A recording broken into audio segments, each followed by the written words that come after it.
Isang masayang at simpleng selebrasyon ang naganap kung saan nagtipon ang mga malalapit na kaibigan at pamilya ni Daniel Padilla, para magsalo-salo at magdiwang. Makikita sa larawan ang isang relaxed at masayang atmosphere, walang engranding programa, kundi puro tawanan, kwentuhan, at bonding habang nagsasalo sa buffet.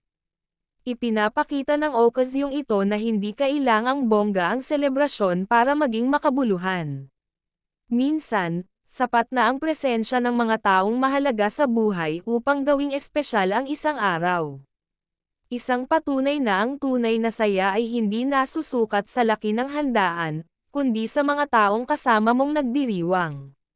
Sa naturang celebration nga ay makikita sa larawan ang ina ni Daniel Padilla na si Carla Estrada, at makikita din dito si Vice Ganda na kilalang kaibigan ni Daniel Padilla.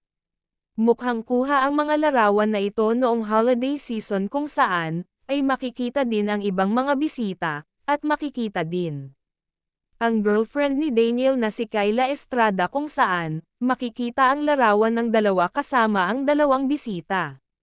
Mukhang totoo nga na noong Christmas ay talagang pumunta din si Kyla sa bahay nila ni Daniel kung saan, ay may mga kuha itong larawan, at talagang may nagpapatunay na talagang nandoon si Kyla, talaga namang open na sila sa kani-kanilang mga pamilya, at talagang welcome na din si Kyla sa pamilya ng Ford.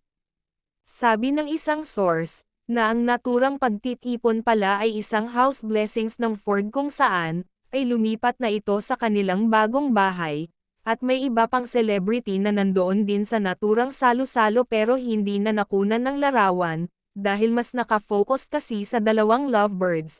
Samantala, marami namang mga larawan ang nagpapatunay na talagang nandoon si Kyla sa house blessings ng bahay nila ni Daniel, kung saan, ay same ang mga background nito na nakunan sa mga larawan at ganon din ang mga taong nagpa-picture sa dalawa.